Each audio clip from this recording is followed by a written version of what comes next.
ఈశ్వరుడు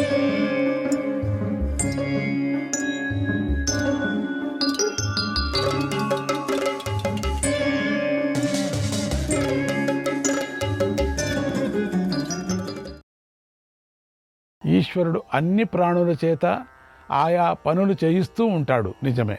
ముందుగా మనస్సుతో పొందవలసిన సంపదలను నిర్ణయించుకొని ఆ తర్వాత పని ద్వారా వాటిని పొందుతాడు. అందువల్ల పురుషుడు అందుకు కారణమవుతాడు. కర్మలను లెక్కించడం సాధ్యం కాదు.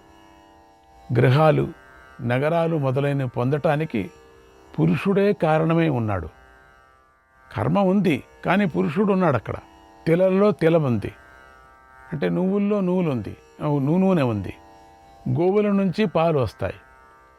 కర్రలో అగ్ని ఉందని బుద్ధి ద్వారా ముందుగా నిశ్చయం చేసుకొని దానిని పొందటానికి ఉపాయం తెలుసుకోవాలి.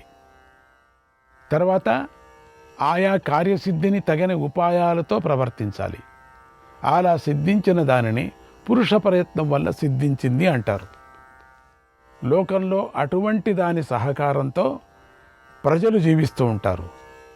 ఇతడు ఈ పనిని నైపుణ్యంతో చేశాడు, పద్ధతిగా చేశాడు, బాగా చేశాడు. ఇతడు ఈ పనిని బాగా చెయ్యలేదు, నైపుణ్యంతో చెయ్యలేదు అని ఇలా చెప్పడం సహజం కదా. కర్మల ద్వారా లభించిన ఫలం విషయంలో పురుషుడు కారణం కాదు అంటే ఇక ఎవరు కూడా యజ్ఞం మొదలైన కర్మల ఫలాన్ని పొందలేరు. అలాంటి పక్షంలో ఎవరికి గురువు కాదు, శిష్యుడు కూడా కాదు. కర్మయందు కర్తృత్వం ఉండటం వల్లనే కర్మ సిద్ధించినప్పుడు పురుషుడు అందరి చేత మెచ్చుకోబడుతున్నాడు. కర్మ సిద్ధించకపోతే నిందించబడుతున్నాడు. కర్మ ప్రయోజనం లేకుండా నశిస్తే ఇక ఈ లోకంలో కార్యసిద్ధి ఎలా జరుగుతుంది? జరగదు.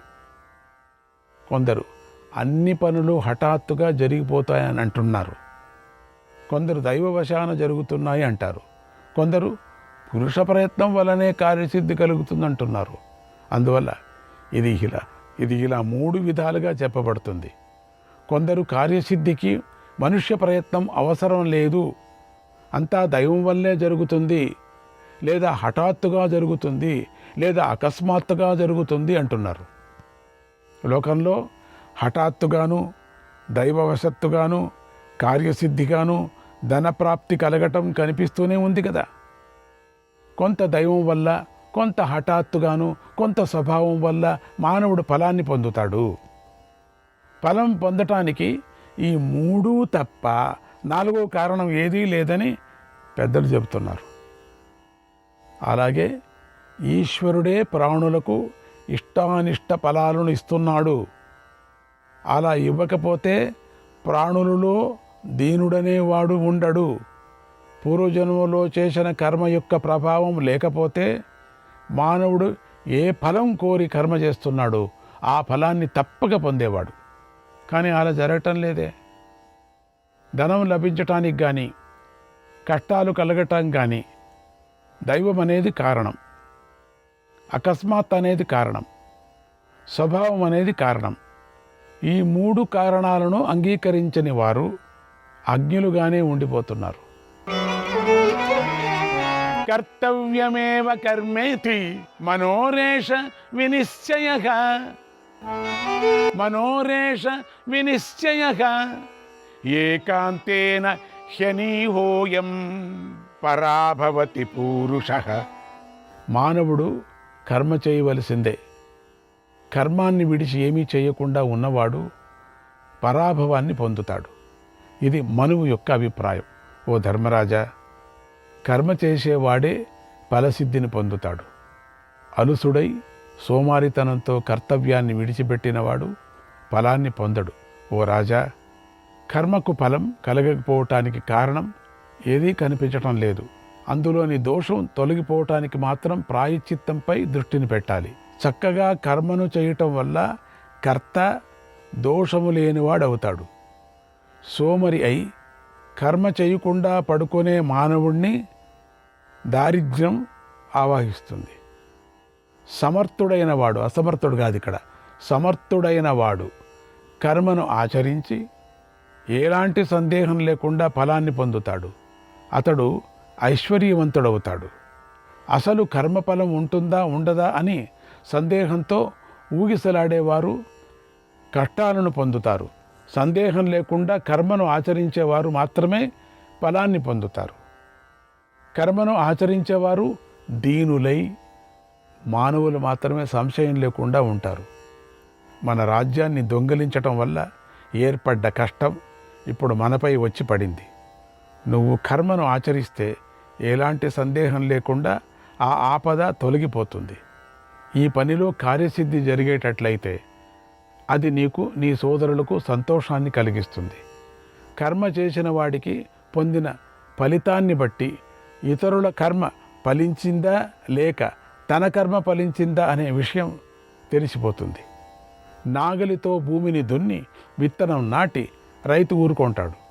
తర్వాత వర్షం పడి అది మొలకెత్తుతుంది కదా, అక్కడ వర్షం కారణమైంది, రైతు కాదు. వర్షం అనుగ్రహించలేకపోతే రైతుది దోషం కాదు.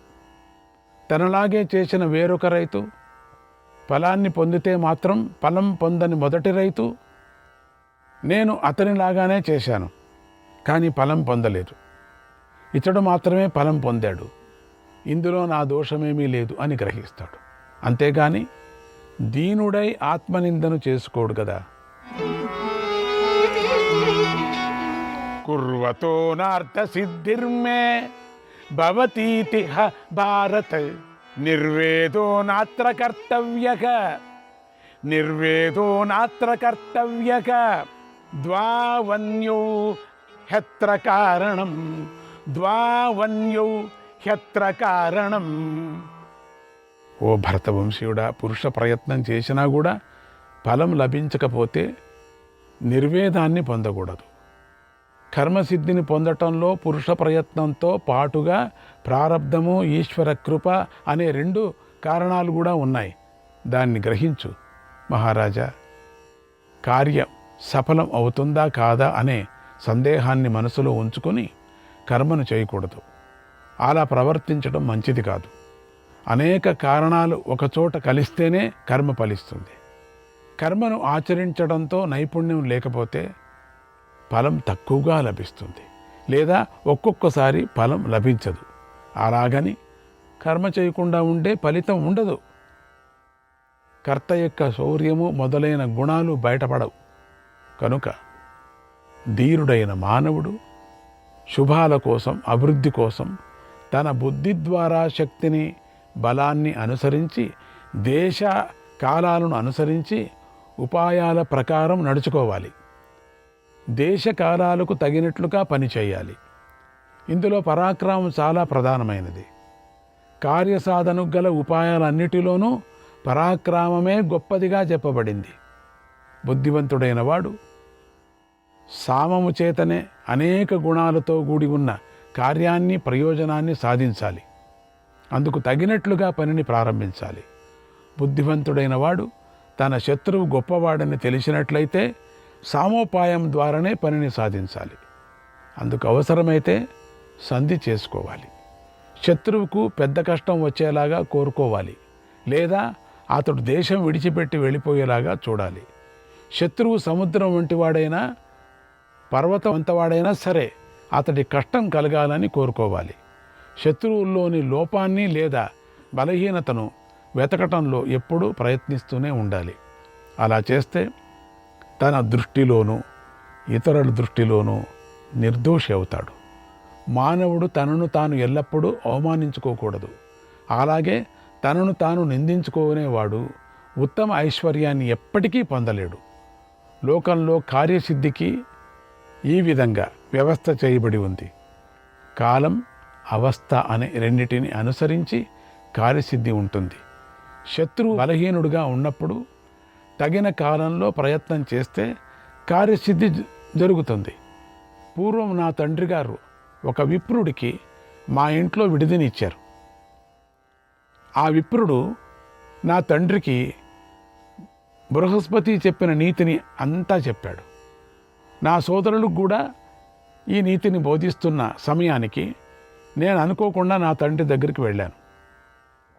నేను కూడా ఈ బోధన వినాలని ఆసక్తితో నా తండ్రి ఒడిలో కూర్చున్నాను. అప్పుడు ఆ విప్రుడు నన్ను బుజ్జగిస్తూ దీనిని ఉపదేశించాడు అన్నది ద్రౌపది. శ్రీకృష్ణాయ పరమాత్మనే నమః తన చిన్నప్పుడి కథ చెప్పుకుంటూ ఉన్నది. అంటే ఇద్దరి వాదన చాలా బాగుంది, అద్భుతంగా ఉంది.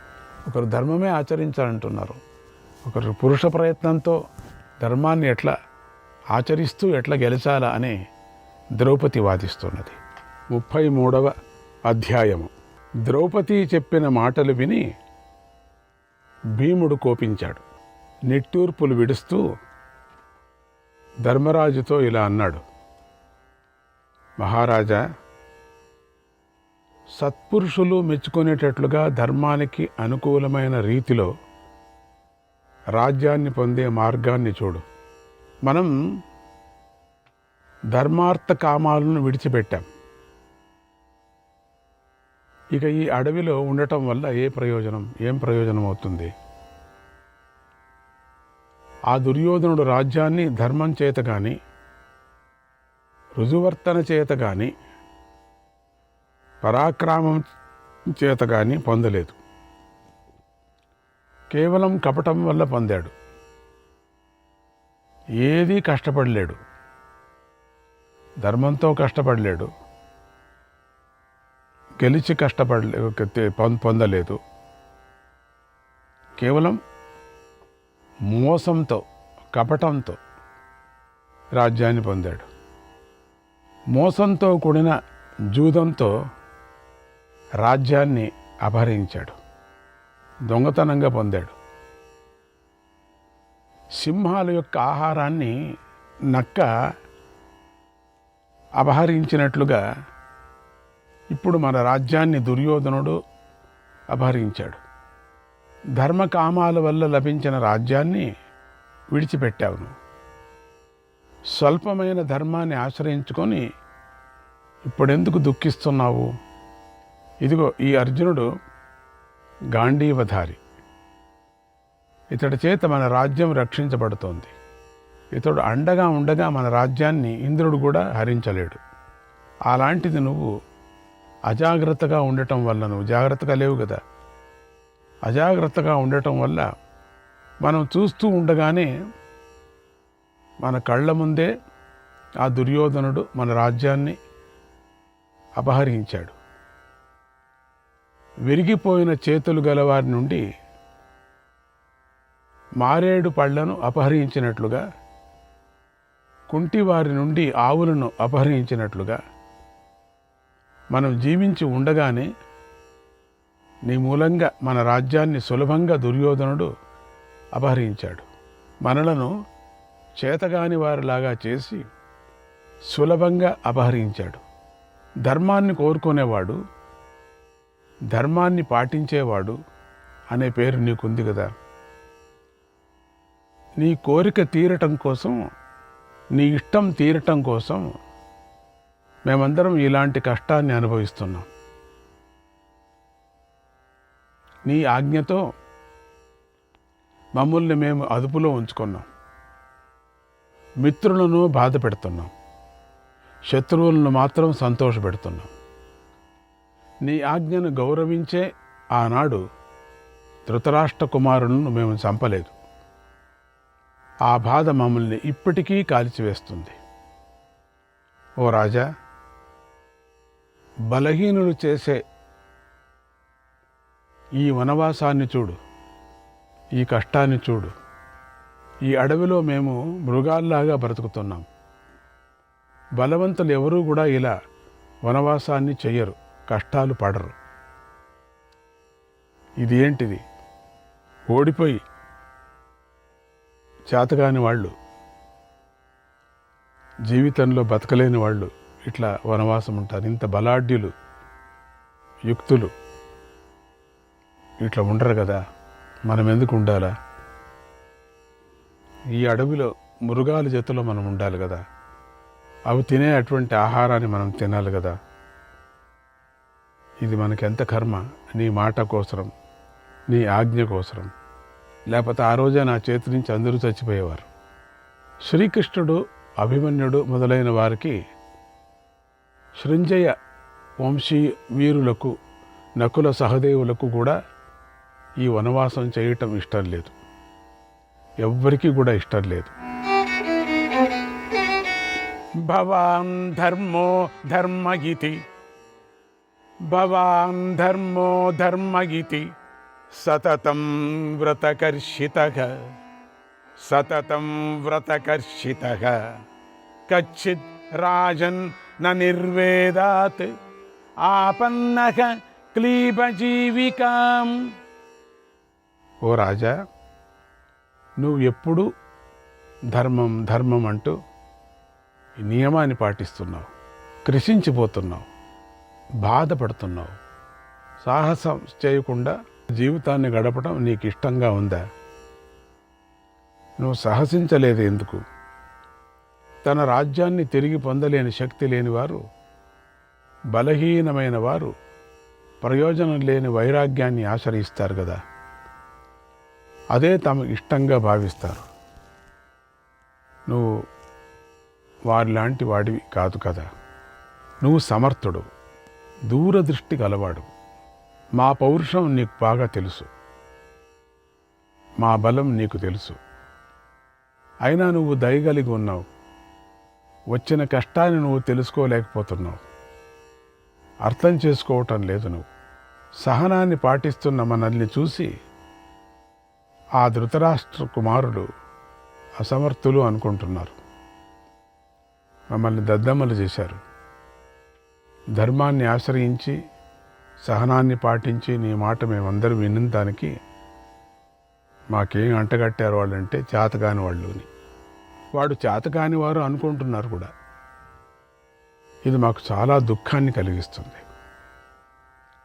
యుద్ధంలో బుద్ధివంతుల్లో అర్జునుడు కానీ నేను కానీ నీకు తెలుసు కదా ఎటువంటి వాళ్ళని. యుద్ధంలో మరణం కూడా అంతటి దుఃఖాన్ని కలిగించదు. యుద్ధం చేస్తూ చేస్తూ మరణిస్తే దుఃఖం కలిగించదు. వీరస్వర్గం పొందారనుకుంటాం. యుద్ధంలో వెన్ను చూపించకుండా, మోసం చెయ్యకుండా యుద్ధం చేసేవారికి మరణము మేలు చేకూరుస్తుంది. అలా ఉత్తమమైన యుద్ధం చేస్తూ మరణిస్తే ఉత్తమ లోకాలు లభిస్తాయి. లేదా మనమే శత్రువులను చంపి ఈ భూమిని పొందితే అది మనకు మేలు కలిగిస్తుంది. కనుక నువ్వు అన్ని విధాలుగా క్షత్రియ ధర్మమైన యుద్ధాన్నే చెయ్యి, కీర్తిని కోరుకో. ప్రస్తుతం మనం యుద్ధం చేయటమే మనకు అన్ని విధాలా మంచిది. కర్తవ్యాన్ని గుర్తించు. రాజ్యం కోసం యుద్ధం చేస్తే లోకం మెచ్చుకుంటుంది కానీ నిందించదు. మహారాజా, తనకు కష్టాన్ని కలిగించే ధర్మం వ్యసనం అవుతుంది కానీ ధర్మం కాదు. అది కుధర్మం, చెడ్డ ధర్మం అవుతుంది అని ధర్మాన్ని గురించే అనుమానిస్తున్నాడు భీముడు. ఇంతవరకు ద్రౌపది అనుమానించింది. దానికి తగు సమాధానం చెప్పాడు. భీముడికి ఇంకా అది సమస్య పూర్తి కాలేదు. అందుకని నువ్వు చేతగాడివాడినిగా ఆడుతున్నావు, ధర్మం అడ్డం పెట్టుకున్నావు అనే విధంగా మాట్లాడుతున్నాడు. మరణించిన వారికి సుఖదుఖాలు ఉండవు కదా. అలాగే ఎప్పుడూ ధర్మమందే ఉండి బలహీనుడుగా ఉన్నవాడిని ధర్మార్థాలు రెండూ విడిచిపెడతాయి. యస్య ధర్మో హి ధర్మార్థః క్లేశభాక్ న స పండితః న స ధర్మస్య వేదార్థం న స ధర్మస్య వేదార్థం సూర్యస్యాంధః ప్రభామివ. కేవలం ధర్మం కోసమే ధర్మాన్ని అనుసరిస్తూ ఆచరిస్తూ కష్టాలు పడేవాడు బుద్ధిమంతుడు అనిపించుకోడు. ఎందుకంటే గుడ్డివాడు సూర్యకాంతిని తెలుసుకోలేడు కదా. అదేవిధంగా ధర్మం కోసమే ధర్మాన్ని ఆచరించేవాడు ధర్మం యొక్క అర్థాన్ని తెలుసుకోడు. ఎవడైతే తన ధనాన్ని సొంత ప్రయోజనం కోసం మాత్రమే ఉపయోగిస్తాడో, దానాలు మొదలైన వాటికి ఉపయోగించడో, అతడు ధనం యొక్క నిజతత్వాన్ని తెలుసుకోలేడు. సేవకుడు ఇతరుల కోసం అడవిలో గోవులను రక్షించినట్లుగా స్వార్థాన్ని చూసుకునేవాడు ఇతరుల కోసమే ధనాన్ని రక్షించేవాడు అవుతాడు. ఎందుకంటే ఎప్పుడో అప్పుడు ఇతరులు ఆ డబ్బును పట్టుకొని పోతారు కదా. హద్దు మీరి కేవలం ధనాన్ని సంపాదిస్తూ ధర్మకామాలను ఆచరించనివాడు, బ్రహ్మహత్య చేసిన వాడిలాగా నిందించదగినవాడు. అతడు అన్ని ప్రాణాలని కూడా సంపదగినవాడు అవుతాడు. ఎల్లప్పుడూ కామభోగాలు కోరుకుంటూ వాటిని అనుభవిస్తూ ధర్మార్థాలను ఆచరించని వాడు తన మిత్రులను కోల్పోతాడు. శ్రీకృష్ణాయ పరమాత్మనే నమః.